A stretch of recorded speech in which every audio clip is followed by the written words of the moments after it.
Assalamualaikum warahmatullahi wabarakatuh. Salam sejahtera, salam Om Swastiastu, Namo Buddhaya, salam kebajikan.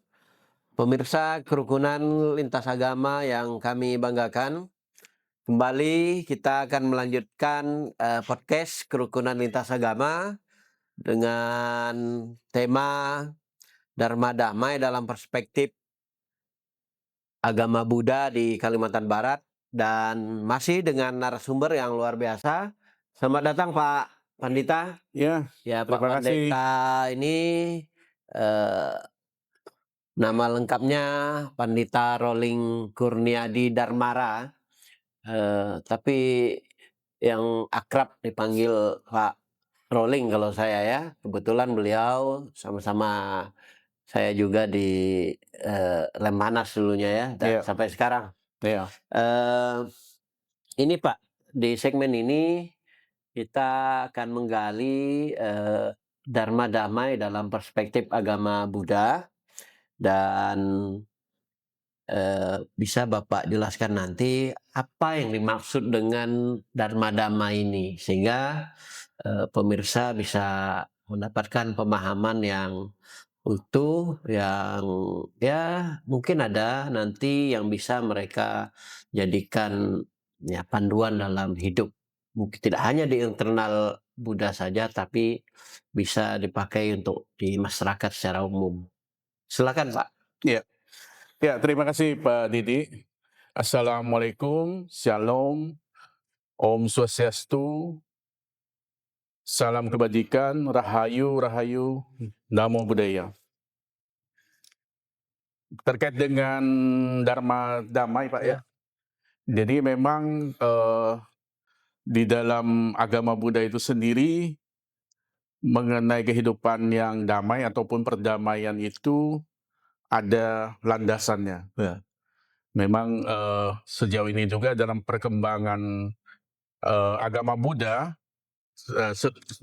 dunia dulu Pak ya, kita lihat bahwa dalam perkembangan agama Buddha itu memang menunjukkan bahwa agama Buddha itu adalah agama damai, non kekerasan, tanpa kekerasan, atau sering di istilah itu ahimsa, non kekerasan.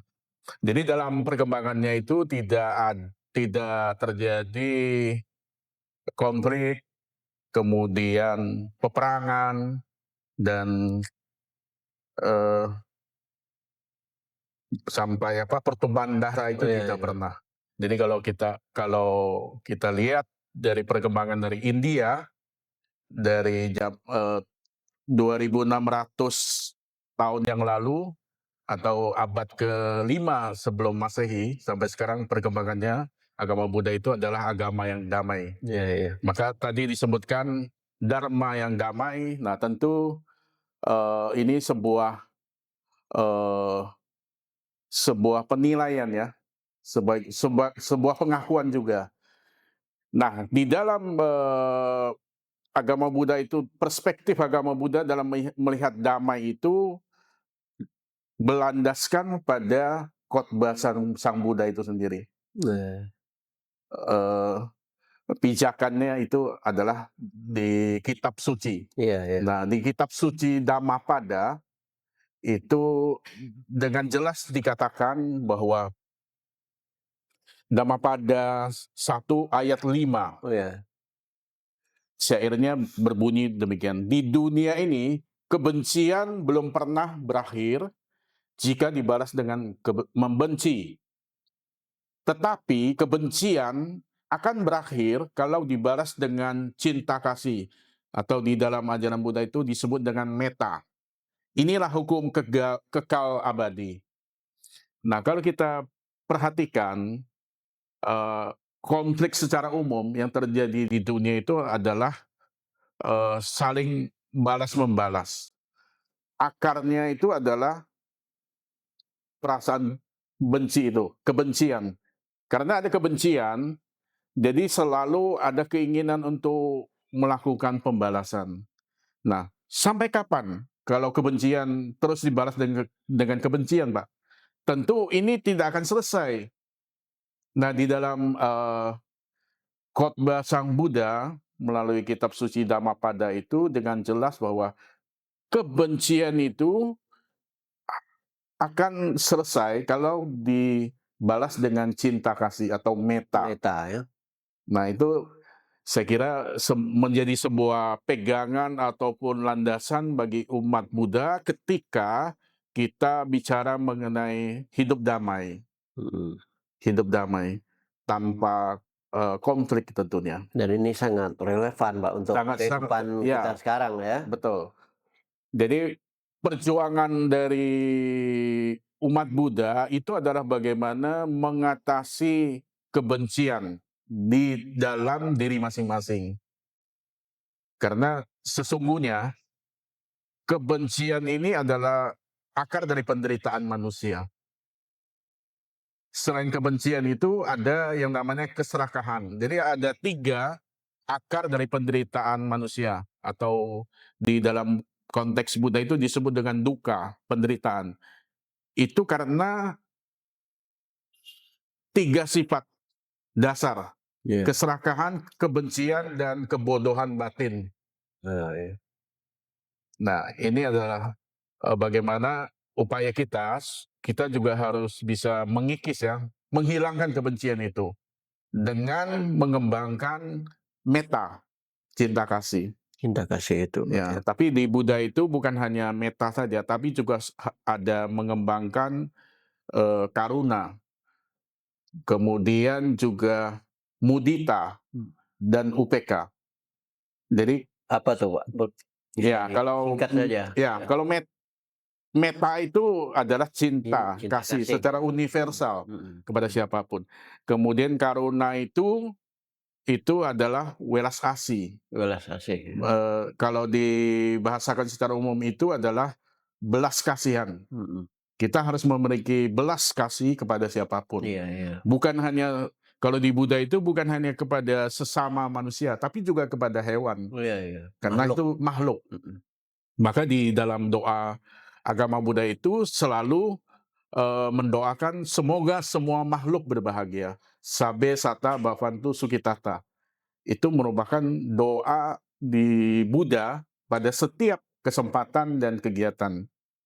Nah, kalau mudita Mudita. itu adalah ikut berbahagia, artinya memiliki sifat yang eh, bisa merasakan kebahagiaan orang lain sebagai kebahagiaannya juga. Iya. Itu yang agak memang susah, Mhm. berempati kita. Berempati. Jadi ketika orang bahagia, gembira, kita juga bisa turut merasakannya. Kebahagiaan. Nah, kemudian UPK itu adalah keseimbangan batin.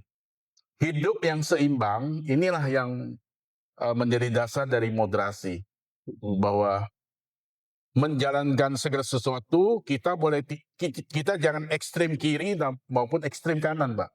Jadi di Buddha itu juga melalui pengalaman langsung dari Sang Buddha Gautama itu benar-benar mengalami yang namanya melakukan ekstrem kiri dan kanan. Ekstrem kiri itu adalah kemewahan hidup.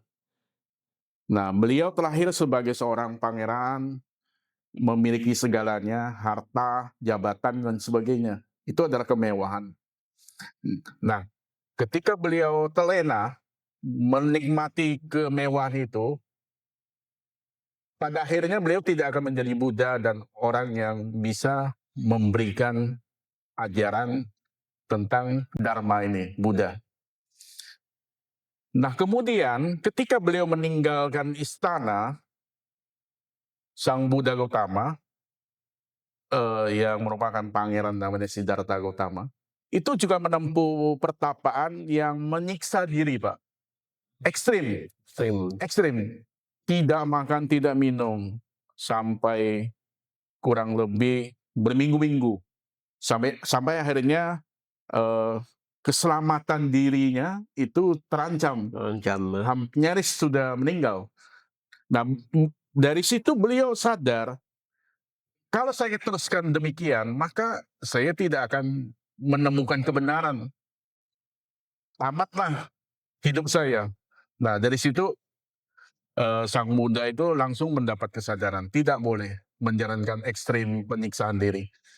Nah, di antara dua kutub itu, menikmati kemewahan hidup dengan menjalankan pertapaan yang menyiksa diri itu bukan jalan yang benar, bukan jalan yang tepat. Akhirnya beliau mengajarkan tentang jalan tengah. Nah, jalan tengah itu adalah moderasi, Iya, tidak ekstrim yang eh, menikmati kemewahan, iya, kemudian tidak menyiksa diri. iya, iya. Dan Hmm. disitulah Dari kedamaian situlah, batin bisa ditemukan, Pak ya. dari situlah akhirnya beliau benar-benar bisa mewujudkan keinginannya. Karena kan sebenarnya ketika Pangeran Siddhartha Gautama meninggalkan istana, itu kan karena melihat eh, kondisi di rakyat, di kerajaannya. Ada 4 pertanyaan besar dalam diri Pangeran Siddhartha Gautama. Mengapa manusia harus lahir, tua, sakit, dan meninggal?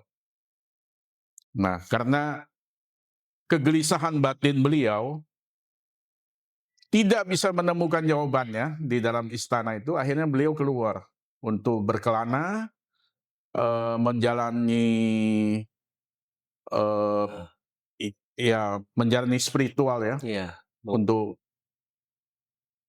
menjalankan pertapaannya, iya, sehingga akhirnya beliau tercerahkan, tercerahkan. mencapai penerangan sempurna. Kira-kira demikian. Nah, dari situ sebenarnya ini menjadi sebuah landasan bagi umat Buddha, bagaimana melihat pengalaman langsung dari Buddha Gautama Iya. dalam menjalani hidupnya. Sehingga Tidak ekstrim, iya, iya. Jadi segera.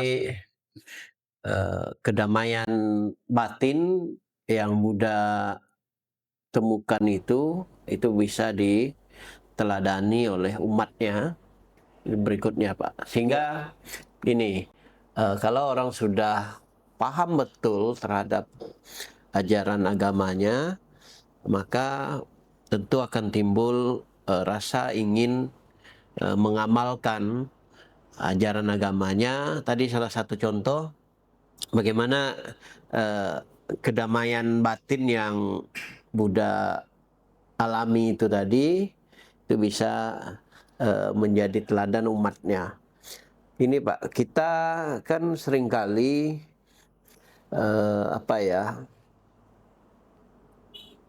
umat ini bukan pingin ya, tapi memang seringkali ada konflik-konflik yang terjadi gitu. Nah, bagaimana pandangan Bapak? Atau mungkin ada enggak contoh sehari-hari istilahnya yang mungkin pernah dilakukan oleh eh, Walubi atau Bapak sebagai ya istilahnya ketua Walubi dalam menciptakan atau membangun perdamaian di masyarakat atau di komunitas tertentu itu. Mungkin ada pengalaman khusus, Pak. Ya, ya berarti kita bicara mengenai implementasi ya. Ya, Bagaimana Dharma Damai ini bisa diimplementasikan dipraktekkan ya, yang dalam mungkin hidup ada sehari-hari. contoh yang real lah mungkin sudah dilaksanakan, Pak. Ya, tentu di dalam konteks berorganisasi, Ya. saya bicara mengenai di Walubi sendiri. Kalau di dalam rapat-rapat, tentu ada banyak pendapat-pendapat yang mungkin saja berbeda, dan ada kritik-kritik juga. Ya, ya. Dan dari situlah bagaimana kita juga bisa menjadikan acuan ya, Dharma Damai ini, supaya Sebagai panduan. sebagai panduan bagaimana perbedaan pendapat, pandangan itu tidak lantas menjadi sebuah konflik ya, atau sebuah eh, Ya, apa ya? pedoman supaya kerukunan tetap terjaga ya. Ya, jadi dari situ bagaimana kita juga di dalam sebuah forum rapat kita menghargai pendapat-pendapat tersebut. Nah, tapi saya berkeyakinan bahwa perbedaan-perbedaan pandangan ataupun pendapat itu merupakan sebuah hal yang wajar. Iya, iya. Nah, dari situ bagaimana kita juga bisa menemukan titik temunya. Harus ada titik temunya. Kalau di dalam kita kaitkan dengan jalan tengah, nah tentu harus kita kedepankan itu, Pak. Jadi mungkin saja kita tidak setuju ataupun tidak sependapat dengan pendapat A atau B sebaliknya. Tapi jalan tengahnya adalah yang berbeda, C misalnya. Nah, saya kira dalam menghadapi apapun di dalam berbagai kehidupan kita itu ya, pasti akan muncul itu perbedaan-perbedaan itu, karena itu merupakan sebuah hal yang wajar, perbedaan-perbedaan itu. Tapi jangan lantas membuat kita itu jadi berkonflik, kemudian permusuhan dan sebagainya. Nah, ini kan tentu pada akhirnya jalan damai itu ataupun kedamaian itu menjadi jauh tidak mampu kita wujudkan. Nah, saya kira memang dalam menghadapi kehidupan pasti setiap kesempatan kita akan menghadapi yang namanya perbedaan-perbedaan pendapat, pandangan dan sebagainya. Nah, disitulah diuji bagaimana kedewasaan kita. Nah, sebagai seorang murid Sang Buddha ataupun umat Buddha tentu harus menjadikan contoh ataupun suri teladan dari Sang Buddha Gautama itu sebagai pedoman. Iya, panduan damai itu. Ya. Ya. Jadi tidak ekstrim, tapi bagaimana selalu berupaya untuk mencari titik temunya, Pak, jalan tengahnya. Iya, iya. Kami berkeyakinan bahwa persoalan seperti apapun pasti ada titik temunya. Mungkin pernah menemukan kasus konflik di bawah, Pak. Apa mungkin yang sudah pernah dilakukan? Apakah terkait misal kadang kan yang sering jadi masalah ini terkait pendirian rumah ibadah atau masalah-masalah di internal agama. Mungkin bisa Bapak ceritakan singkat. Oh iya, ya jadi memang kalau terkait dengan pendirian rumah ibadah dalam hal ini vihara ya. Iya, iya. Vihara ini kan merupakan rumah ibadah agama Buddha. Memang ada pengalaman juga bahwa ada terjadi penolakan juga. Iya, iya. Penolakan dari ormas tertentu lah. Iya, iya. Nah, cuma kan kami tetap mengedepankan dialog dan musyawarah. Iya. Artinya kita tidak mengambil lantas melakukan semacam pembalasan dan sebagainya. Iya.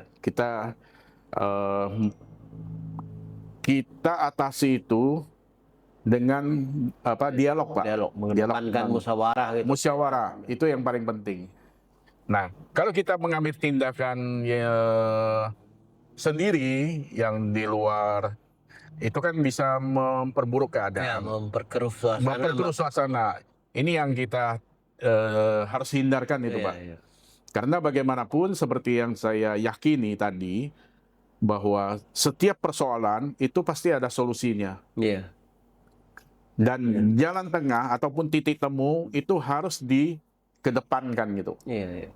Ketika titik temu itu menjadi kesepakatan bersama, maka disitulah kedamaian, kerukunan itu tetap bisa, gitu. Ya harmoni tetap terjaga. Karena memang seperti itu tadi, Pak, bahwa saya berkeyakinan bahwa sebenarnya tidak ada umat beragama yang mau menghambat umat beragama lain untuk beribadah. Yeah. Saya meyakini seperti itu. Nah, penolakan itu memang tidak terlepas dari kepentingan. Iya, ada sesuatu lah. Ada kepentingannya. Dan melihat pengalaman, Pak, yang saya hadapi waktu itu, memang penolakan itu ujung-ujungnya itu adalah kepentingannya adalah ekonomi. Ada motif tertentu. Ada motif tertentu. Jadi kita paham bahwa sebenarnya tidak ada murni bahwa seorang pemeluk agama itu menolak pendirian rumah ibadah Ya, umat yang lain. iya, iya, iya. Sebenarnya hakikatnya tidak. Saya meyakini tidak ada.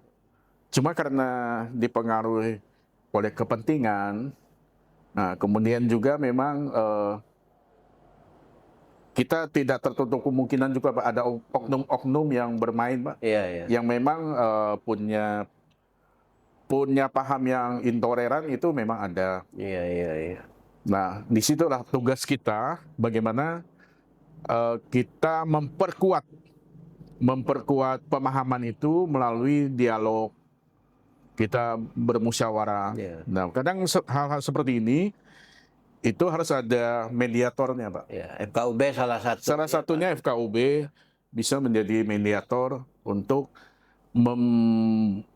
kita membicarakan hal-hal yang mungkin berbeda pandangan seperti. Tapi akhirnya kasus-kasus seperti itu bisa diselesaikan, Pak ya. Iya, dulu waktu ketika saya dulu pernah di FKUB Kota Pontianak, Ya. karena kan yang untuk mengeluarkan rekomendasi pendirian rumah ibadah itu kan memang dari FKUB kota dan kabupaten. Ya, ya. Kalau provinsi itu hanya mengkoordinir ya. Ya, ya.